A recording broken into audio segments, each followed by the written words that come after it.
হ্যাঁ আলবাত থাকতে হবে, আপনি বললেই তো আর হবে না। এতে আমাদের বাড়ির একটা লক্ষণ অলক্ষণের ব্যাপার আছে, মঙ্গল অমঙ্গলের ব্যাপার আছে। বললাম তো মামুনি যদি ছাড়ে আমাকে তাহলে তো আপনার আর কোনো আপত্তি নেই। আমিও তো বললাম মামুনি ছাড়বে না। ঠিক আছে তাই হবে, মামুনি না ছাড়লে আমি যাব না, কিন্তু মামুনি ছাড়লে আমি যাব। আপনি শুধু শুধু এর মধ্যে আর ঢুকবেন না। ও তার মানে আজ রাতে আমার কোনো খাবার জুটবে না, তাই তো? আমি আপনার জন্য খাবার এ ঘরে নিয়ে আসতে পারবো না। ঠিক আছে ঠিক আছে, আপনাকে দিতে হবে না খাবার, আপনি কালকে চলে যান। আমিও কতদিন না খেয়ে থাকতে হয় আমি আমি নিজে দেখে নেব। অদ্ভুত ব্যাপার তো, আপনি তো দেখছি বায়ে গেলেও কাটেন ডায়ে গেলেও কাটেন। ঠিক আছে ঠিক আছে, আর কোনো কথা বাড়াতে হবে না। একেই আমার গোটা গা ছড়ে গেছে, তো রক্ত বেরিয়ে গেছে, তারপরে এখন অনাহারে থাকবে। অনাহারের থেকে অসুখ করবে আপনার, তাতে কি? আপনার ভালোই হবে। আপনার তো অবশ্য নতুন জীবন শুরু হচ্ছে কাল থেকে। খেতে গেলে নিচে যেতে হবে, এমনিতেও খাবারগুলো ঠান্ডা হয়ে গেছে। না আমাকে দয়া করতে হবে না। আমি আপনাকে দয়া করি। হ্যাঁ করেছেন দয়া, একটু খেতে চেয়েছি বলে এত শর্ত দিচ্ছেন। কিচ্ছু শর্ত দিইনি, আপনি এমন কিছু অসুস্থ না যে এখান থেকে নিচে যেতে পারবেন না।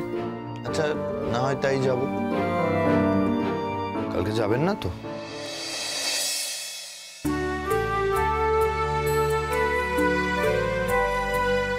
সরি,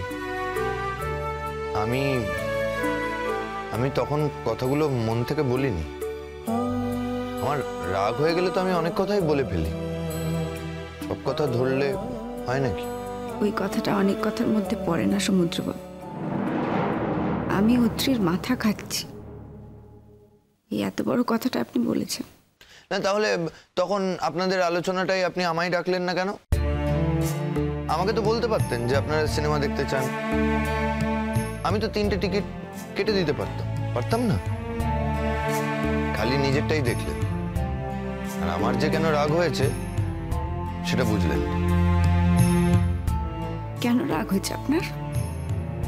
বাবা এত কিছু বলার পর এখন আপনি জিজ্ঞেস করছেন কেন রাগ হয়েছে, বোঝেননি? আপনি কোনোদিন আমার সঙ্গে সিনেমা দেখতে গেছেন? জাননি। এদিকে অত্রিকে বলছিলেন যে ওর সাথে যাবেন, আমি কিন্তু সেটা হতে দেবো না, প্রথম সিনেমাটা আমার সাথেই দেখতে হবে। আর কি বলছিলেন অত্রিকে, যে ওর কাছে গাড়ি চালানো শিখবেন? কেন, আমি আপনাকে শেখাতে পারি না? ও কি আমার থেকেও বেটার ড্রাইভার নাকি? সেটা অত্রিকে জিজ্ঞেস করবে, আমি তো বলিনি কথাটা তো ও বলেছে। না সেটা তো আপনার বুদ্ধি করে বলা উচিত ছিল যে আমি তোমার দাদার কাছেই গাড়িটা শিখবো।